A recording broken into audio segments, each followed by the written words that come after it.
Olá, meu querido aluno, minha querida aluna, tudo bem com vocês? E aí, vocês estão preparados para a prova amanhã? Me digam aí se essa prova, vamos passar o trator, vamos arrebentar nessa prova. Sei aí que vocês já se prepararam. Nós vamos hoje fazer uma super revisão. É óbvio que a gente tem aí vários tópicos, né? Então eu vou pegar aquilo que eu entendo como sendo mais importante. E nessa altura do campeonato, né, a gente tem que priorizar aqui alguns tópicos, tá? Eu acho que assim, evidentemente que eu vou ter que falar aqui em 40 minutos, né? Eu vou priorizar um pouquinho da aplicação da lei penal, tá? Vou fazer um pincelado aí com vocês. Depois vou falar sobre o fato típico, relembrar alguns tópicos, né?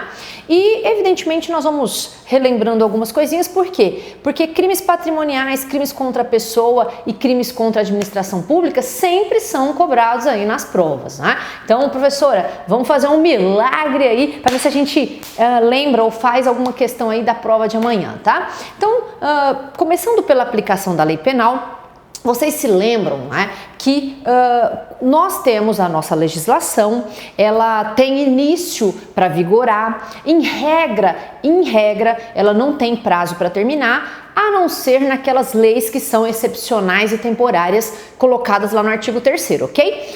Em razão disso, é possível que uma lei ela comece a vigorar e durante, né, a tramitação de um processo, por exemplo, essa lei possa deixar de existir, possa ficar pior, possa ficar melhor. E aí como que fica a aplicação dessa lei penal? Qual que o legislador vai, né, quis fazer a aplicar essa lei? Então veja, o julgador ele tem que aplicar uma norma. Qual é a regra para aplicação dessa norma? Vocês bem se lembram que o artigo 4º do Código Penal, ele fala que eu vou em regra, né? A gente tem lá o tempo rege o ato, lembra isso?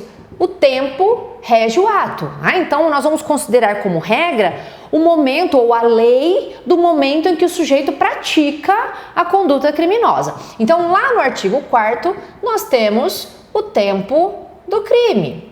Prof, o tempo do crime, o que é isso? O que quer dizer o tempo do crime? Ele vai entender o seguinte, olha, quando a gente tenha para aplicar a norma penal, nós vamos levar em consideração quando vai ser considerado o tempo do crime? No momento da ação / omissão, vocês se lembram que ação e omissão tem a ver com a conduta, ok? E não vou me preocupar independentemente do resultado. Então, professora, eu vou, em regra, considerar o momento desse crime no momento em que o sujeito pratica a ação ou a omissão, independentemente do resultado. Nós adotamos, marca aí, hein, para não esquecer, nós adotamos a teoria da atividade, né? Isso é bem importante, por quê? Porque eu vou levar em consideração o momento do crime para aplicar a norma penal, aquela em que ele praticou a conduta. Porém, nós podemos ter aqui alguns conflitos. Professora, quais são os conflitos que você vai anotar aí? Nós temos, lembram-se disso? Abolício crimes, novatio legis in melius, ou incriminadora, vamos pôr incriminadora primeiro, incriminadora, novatio legis in pejus e novatio legis in melius. Professor, o que você está falando? Eu estou dando confusão na véspera dessa prova. Coisa rápida aí para você fechar sua dica. Olha só, se o sujeito cometeu um fato hoje, né? Fevereiro aí, 2 de fevereiro, se ele cometeu esse fato hoje, o que vai acontecer, prof? A regra de que se ele for julgado na sequência, porque aqui há um conflito, na verdade, intertemporal entre o momento que ele comete o crime e a aplicação da lei penal. Então, se ele comete esse crime hoje e o juiz vai aplicar a norma, qual norma que ele vai aplicar se foi mantida a mesma norma, ele vai aplicar do momento em que ele praticou o fato, beleza? Mas pode acontecer de esse fato que ele cometeu no momento em que ele fez a ação, pode ter deixado de existir. Exemplo clássico, né? O crime de adultério. Imagine vocês, ó, em 2004 o sujeito cometeu um crime de adultério. Em 2005 o adultério foi retirado do nosso ordenamento. Aí o juiz vai julgar. O que ele tem que fazer? Porque a regra é de que a norma penal não retroage. Só que sempre que favorecer o acusado, ela vai retroagir. Então, cuidado com isso aqui, tá? Prof, se ele cometeu um crime, quando ele cometeu esse crime, existia a regra é de que o juiz deva levar em consideração a lei do momento em que ele cometeu o crime, ok? Só que se chegar para julgar, essa lei deixou de existir, tirou do nosso ordenamento esse fato criminoso, grava aí, hein? Artigo 2º. A qualquer tempo, quando um fato criminoso deixa de ser considerado criminoso, ele vai se estender para qualquer tempo que o sujeito tenha praticado o crime. Ou seja, se ele praticou aqui, o juiz foi julgar aqui e não mais existia, nós vamos pegar essa conduta dele e colocar aqui como se ela tivesse sido praticada quando não mais existia, porque nós temos o preceito da retroatividade da lei penal benéfica, tá? Outra coisinha, prof, e se ela é incriminadora? Olha que fácil, se ela é uma nova lei que incrimina e o sujeito fez o fato antes, nós não vamos poder aplicar, lembra disso? Porque eu tenho aí retroatividade da lei penal maléfica, né? Então, se uma conduta passa a ser considerada criminosa, ou se uma conduta que ele fez antes, né? Que daí a gente vai ter que atrelar isso aos princípios da anterioridade e da legalidade. Tem que estar na lei, tem que ser anterior à conduta dele. Então, se ele fez um fato que não era crime, passou a ser crime, né? Durante aí a questão do tempo. Professor, eu posso retroagir para punir esse sujeito? Nunca, jamais. Porque nós não vamos retroagir nada para abarcar um fato, né, que prejudique o sujeito, tá? E em mélios, esse sim, porque sempre que favorece, eu vou aplicar, tá? Um exemplo de impégios, rápido, que daí a gente já faz o link com o crime contra o patrimônio, é o sujeito que roubou com arma de fogo. Veja, se ele roubou até dia 20 de abril de 2018, com arma de fogo, ele tinha um aumento de pena de 1/3 até metade, certo? A partir de 23 de abril, passou a ser 2/3 o aumento de pena. Prof, e se ele for julgado hoje, ontem, né, vamos pôr, 1º de fevereiro de 2019, qual norma que o legislador vai levar em consideração? Do tempo que ele fez o fato, que é a regra, ou essa que passou a existir, porque essa não existe mais, certo? Qual que ele vai levar em consideração? Ah, professor, ele vai levar em consideração a do momento do fato. Por quê? Porque ela é melhor. Então, cuidado, porque essa daqui, ó, passou a ser pior. Então, lá no artigo 157, parágrafo 2º-A, ele piorou a conduta do sujeito que rouba com arma de fogo. Novatio legis impégios, eu não vou pegar e aplicar durante o preceito da aplicação da lei penal, tá? Então falamos aí dos conflitos. Outra coisinha que também cai. Vocês sabem do artigo 5º, então a gente está falando da aplicação, né? A regra é de que nós tenhamos aí o princípio da territorialidade, tá? Então, durante aí a aplicação da lei penal, nós vamos ter o princípio da territorialidade. O artigo 5º fala que território pra gente, ele é considerado território, tanto, né, os lagos, a parte terrestre, a aérea correspondente. Então, se o sujeito comete o crime dentro do território nacional, ele responde pela lei penal brasileira, excetuando-se, né, quando a gente tem tratados ou convenções. Então, por exemplo, o diplomata, ele tem imunidade absoluta, tá? Cuidado, porque dentro, né, da territorialidade, nós temos lá no parágrafo 1º aquela equiparação do território, né? Então, cuidado com as embarcações ou aeronaves de preceito público, porque onde quer que elas se encontrem, elas são consideradas território nacional, tá? Ah, professor, e se for aeronave mercantil, de questão mercantil privada? Aí tem que estar em solo, né, brasileiro, tá bom? Cuidado com a extraterritorialidade. Por quê? Enquanto na territorialidade o crime acontece no território brasileiro, né, a extra acontece fora. Tá? Fora. Então, o artigo 7º, ele fala assim pra gente que mesmo que o crime tenha acontecido fora do Brasil, vai responder pela lei brasileira. Então, duas situações aí, tá? Então, eu queria que você desse uma olhadinha rápida no seu artigo 7º. Ele fala lá assim, incondicionada, então nós temos no inciso 1º os crimes em que, independentemente de qualquer condição, se o crime aconteceu, por exemplo, contra a vida e a liberdade do presidente da República, ele vai responder pela lei brasileira, tá? Por exemplo, se ele comete um crime contra o patrimônio aí da administração pública. Eu sempre dou isso de exemplo nas aulas. O Banco do Brasil lá na International Drive em Orlando. Prof, se ele cometeu o crime lá, ele vai responder aqui sem qualquer condição, tá? Agora, no inciso 2º, nós temos algumas condições para alguns crimes. Mesmo o crime tendo sido cometido fora do Brasil, ele vai ter que preencher algumas condições, que, por exemplo, ele vai ter que voltar para o território, né? Tem que ser possível a questão da extradição, que estão elencadas no inciso 2º, tá? Independentemente de ser incondicionada ou condicionada, nessas situações nós teremos então a aplicação da lei penal brasileira, tá? Por quê? Porque eles consideram essas situações pedaços do nosso território em outro local, tá? Então, só para fechar aqui o que eu acho de importante, né, desses tópicos daqui da aplicação da lei penal. O artigo 6º, lembra? Ele fala que vai ser considerado, e aí cuidado porque ele fala sobre o lugar do crime, tá? Prof, o que ele fala do lugar do crime? Ele fala o seguinte, que considera-se lugar do crime o local do resultado, bem como da ação ou da omissão. Então, marca aí para você não esquecer. Quando o crime é a distância, que toca territórios distintos,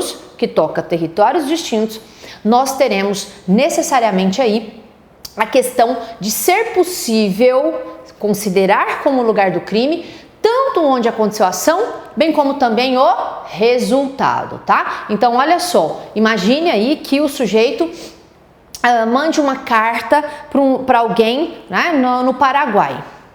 Então, a ação começou no Brasil e essa carta, como se falava, era o antrax, tinha um vírus. Aí esse vírus explode, a pessoa morre no Paraguai. Professora, quem é ou qual vai ser... Eu estou falando de aplicação da lei penal. Eu posso aplicar a lei brasileira para esse cara, tendo em vista que tocou solo distinto? A resposta é sim, né? O artigo 6º fala que tanto faz onde ele agiu, bem como onde ele produziu o resultado. É óbvio que uma das ações ou os resultados devem ter tocado o solo brasileiro, beleza? Maravilha?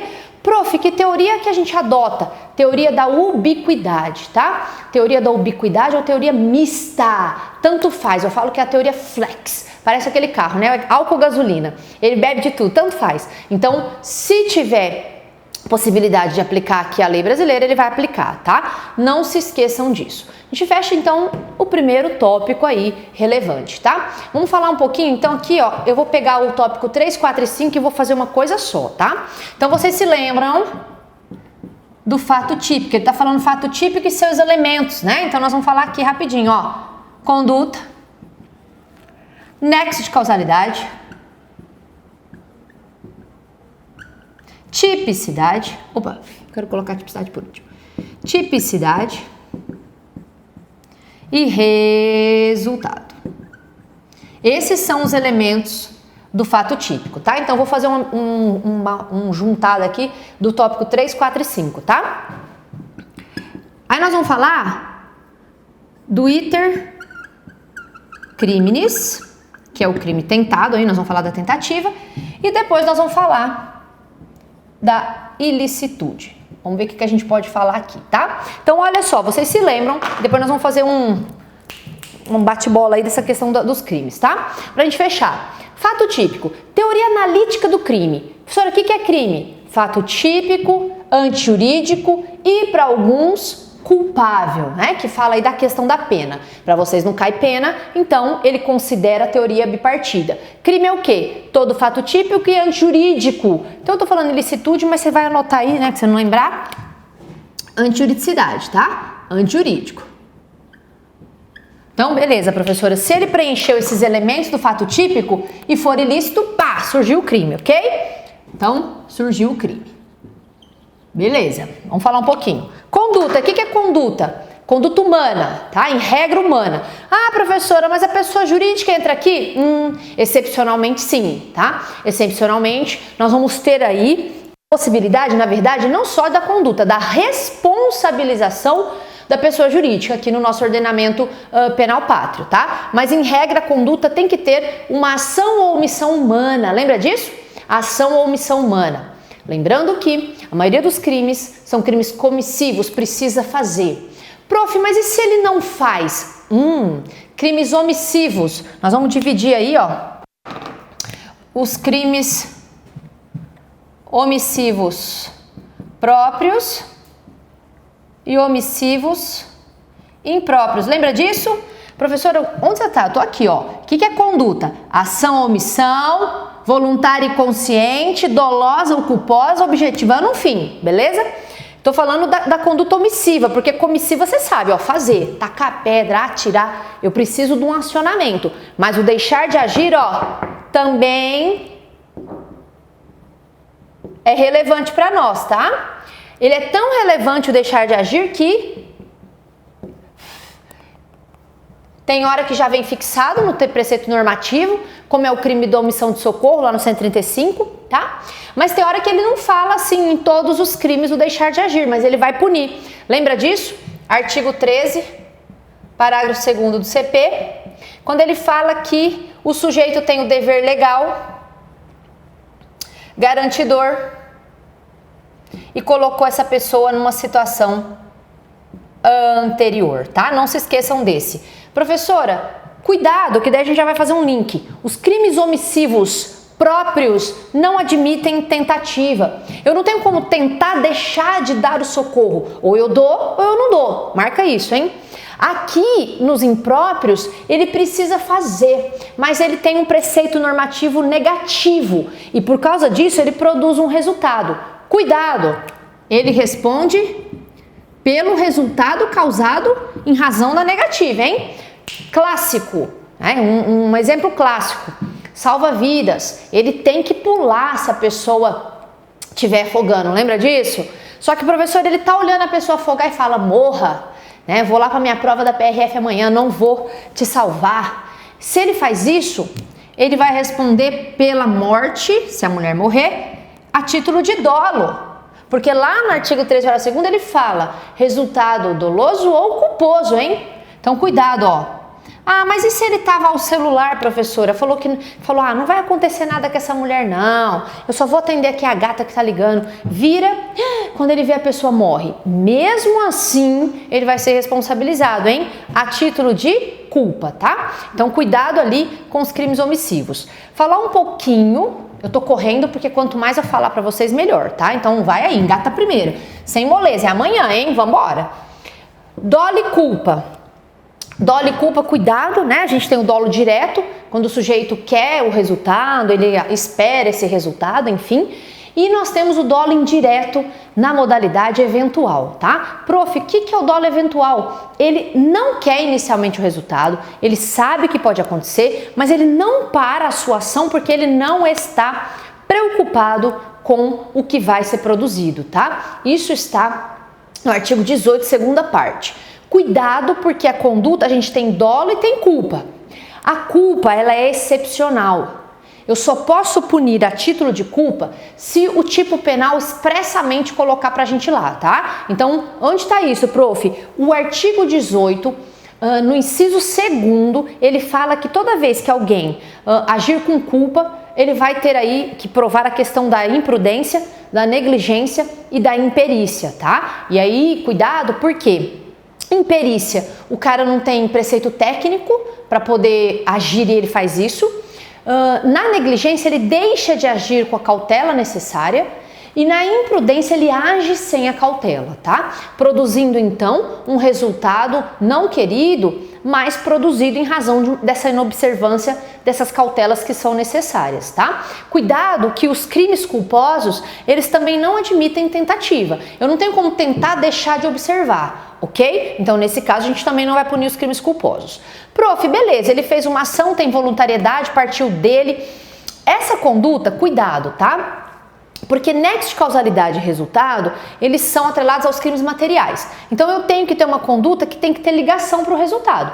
Se a minha conduta não produzir o resultado, eu tenho rompimento. Porque tem algumas situações que mesmo que eu tenha a minha ação não produz o resultado. Exemplo, a pessoa toma um remédio para se matar, cai na via pública morta e eu passo em cima dela. Veja, eu tive uma ação, tive uma conduta, mas a minha conduta não produziu o resultado. Então, rompe o nexo, tá? Então, cuidado, porque nem tudo ou nem toda ação produz esse resultado, beleza? Prof, ligação para o resultado, cuidado, né? Porque nós temos crimes que não têm resultado naturalístico.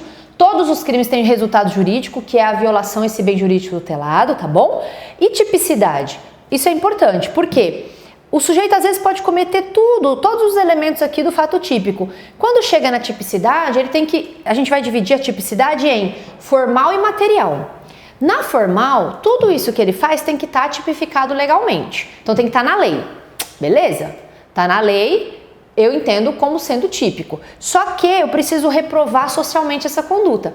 Então, se cair na sua prova, insignificância ou adequação social, que são princípios, você vai afirmar que a insignificância e a adequação social afastam a tipicidade material. Se afasta a tipicidade material, o fato é atípico, tá? Então, ele preencheu todos esses elementos. Prof, eu tenho que analisar se é antijurídico, né? Então, todo fato típico será necessariamente contrário ao ordenamento jurídico, a não ser que o sujeito haja abarcado pelas excludentes, tá? Excludentes do quê? De ilicitude. Lá no artigo 23, nós temos as principais causas de excludentes de ilicitude. Quais são elas? Legítima defesa, estado de necessidade, estrito cumprimento do dever legal e exercício regular de um direito, tá? Cuidado, porque é possível que o sujeito esteja inicialmente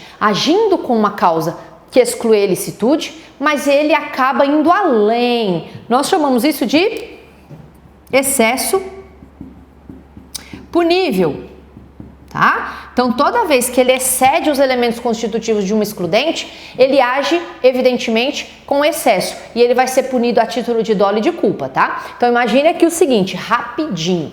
Legítima.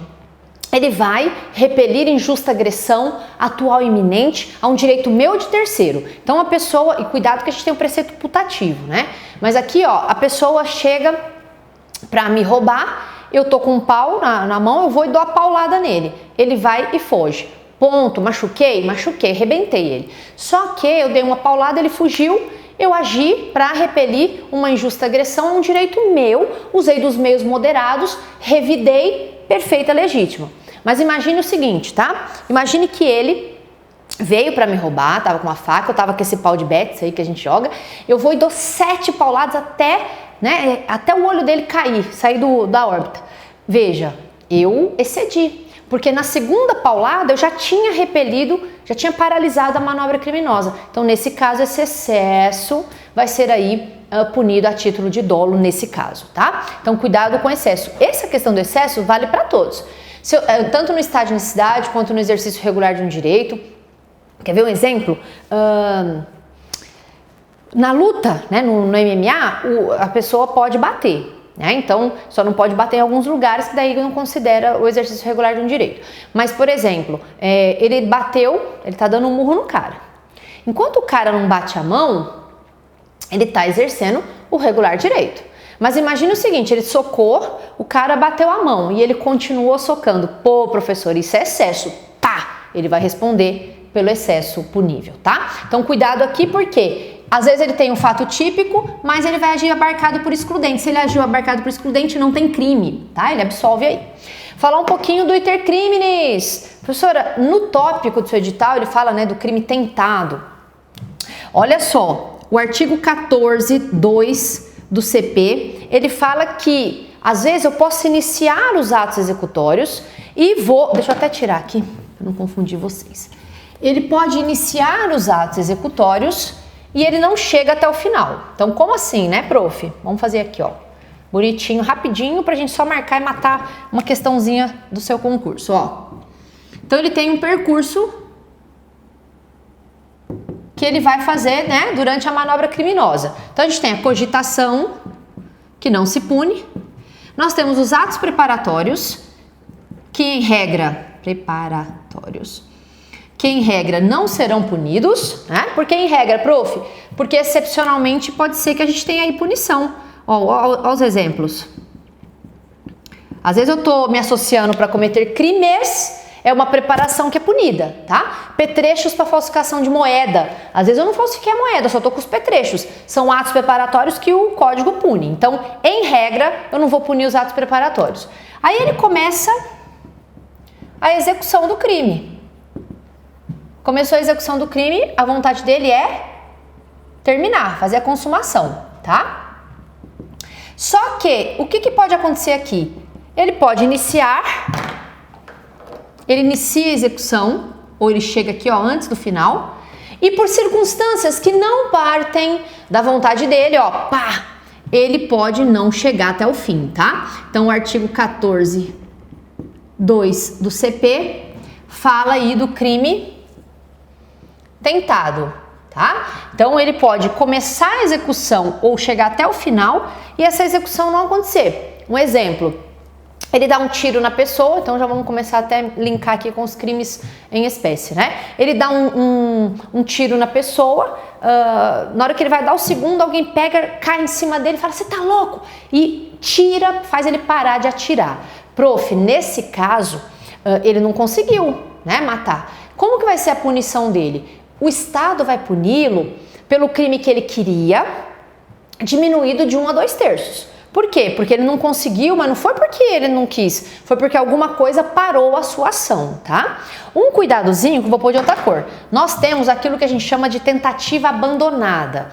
Prof, o que é a tentativa abandonada?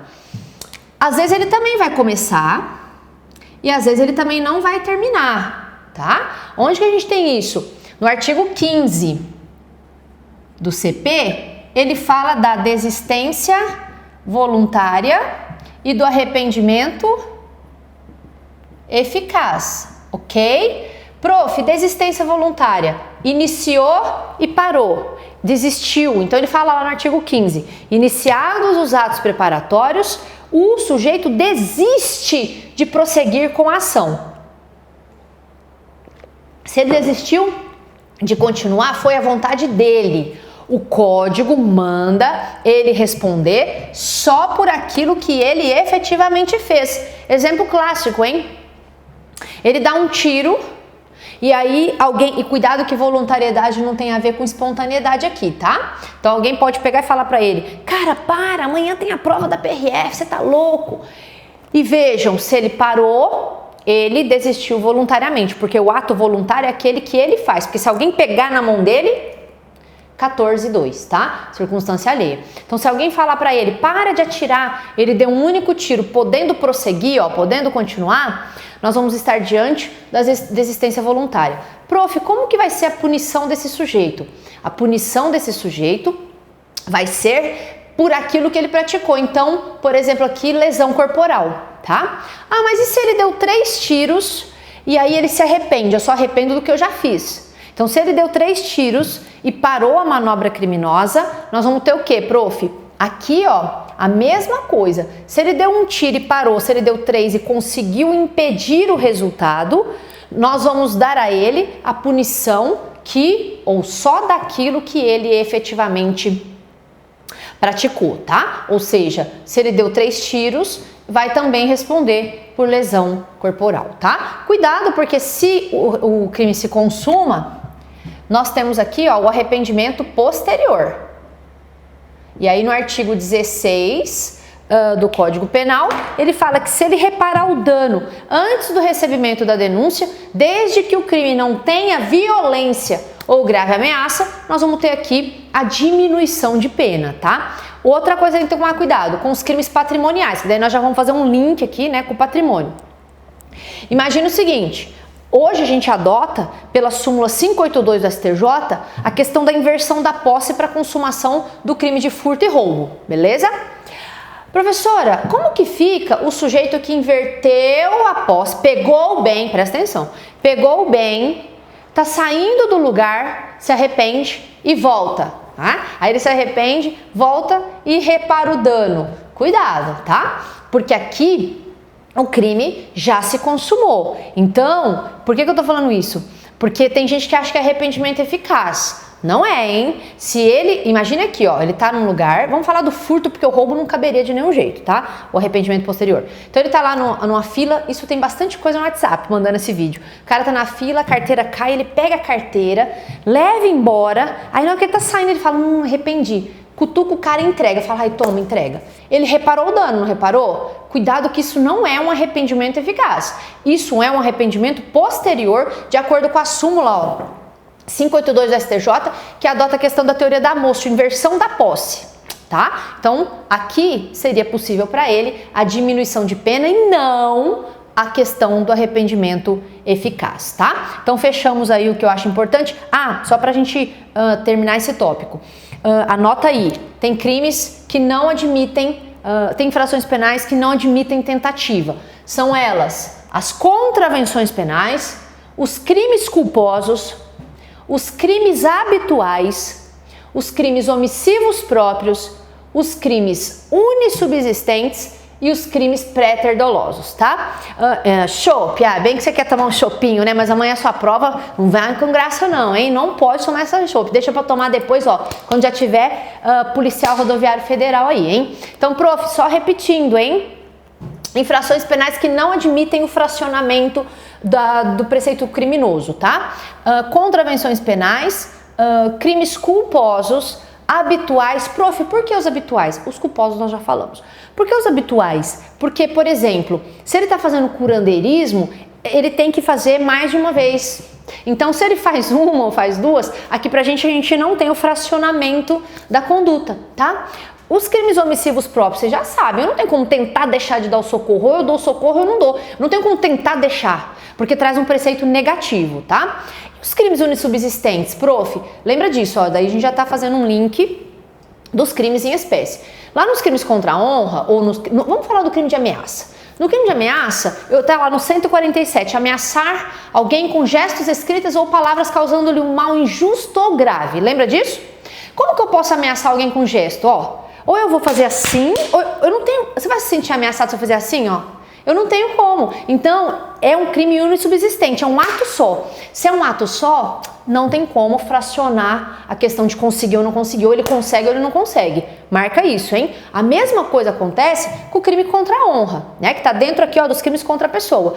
Professora, você vai ofender a honra de alguém verbalmente. Eu não tenho como... Ou eu falo, você é isso, ou eu não falo. Isso é preceito do crime unissubsistente, é um ato só, se perfaz o preceito consumativo, tá? E os crimes pré-terdolosos, que tá lá no artigo 19 do seu Código Penal, por que eles não admitem tentativa? Porque eu tenho dolo na conduta antecedente e culpa na consequente. Então, se eu tenho culpa, eu não tenho como tentar, nunca se esqueçam que a culpa é a inobservância do dever de cautela. Como que eu vou tentar não ter a cautela? Ou eu tenho ou eu não tenho, tá bom? Só uma coisinha, pra gente fechar aqui o iter criminis. Artigo 17, crime impossível. Lá no crime impossível, eu tenho que tomar cuidado porque, por exemplo, eu não tenho como roubar uma coisa, furtar uma coisa que é minha, né, propriedade do objeto, por exemplo. Eu não tenho como matar alguém que já estaria morto, isso traz inapropriedade. O meio, por exemplo, eu não tenho como matar alguém com algodão, né? Até tenho, né?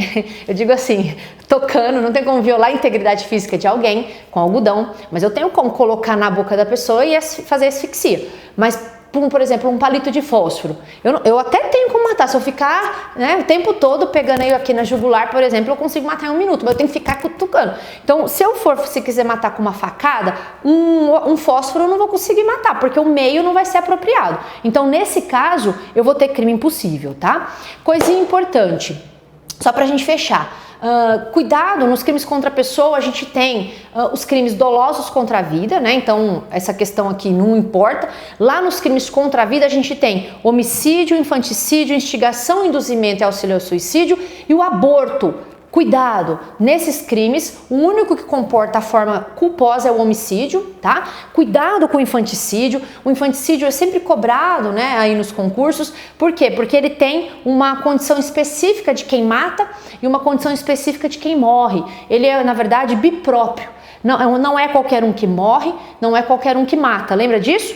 Lá no 123 ele fala, matar o próprio filho durante ou logo após o parto, sob a influência do estado puerperal.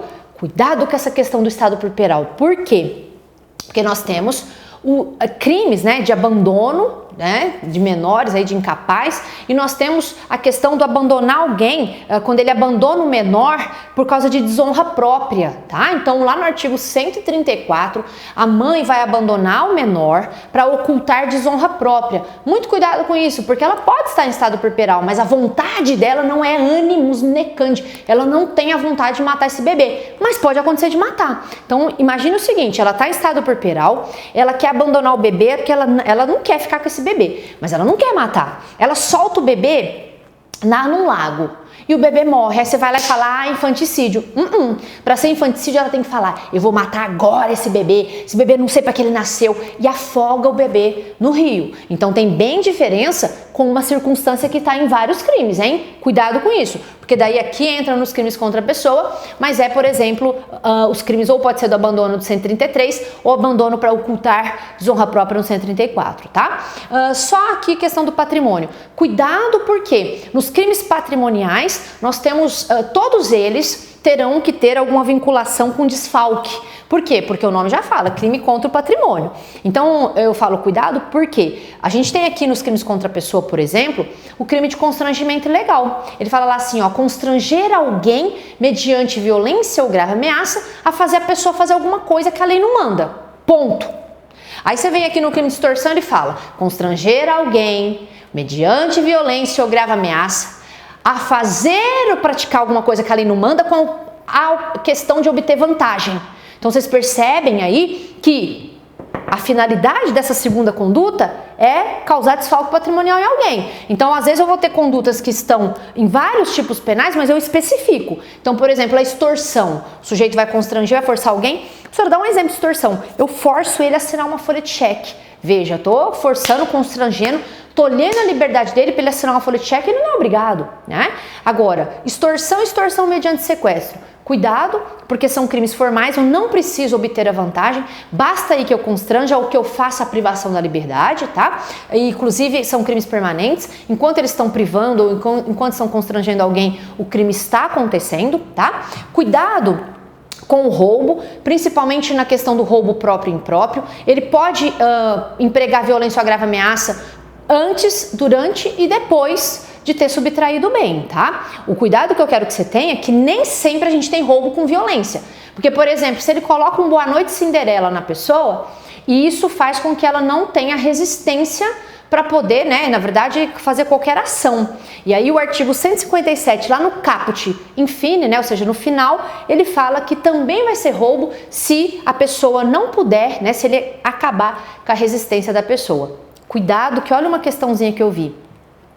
Que o cara já tinha subtraído, bem, ele foi lá para poder fugir, deu um Boa Noite Cinderela na moça. E aí perguntava se era roubo. Negativo, hein? Porque para ser roubo, lá no 157, segunda parte, ele tem que ter dado o veneno, ele tem que ter dado o Boa Noite Cinderela para subtrair, não depois que ele já tá com a posse. Depois que ele já tá com a posse, tem que ser a violência real e não a violência imprópria do artigo 157, tá? Pra gente fechar. É óbvio que não tem como, né?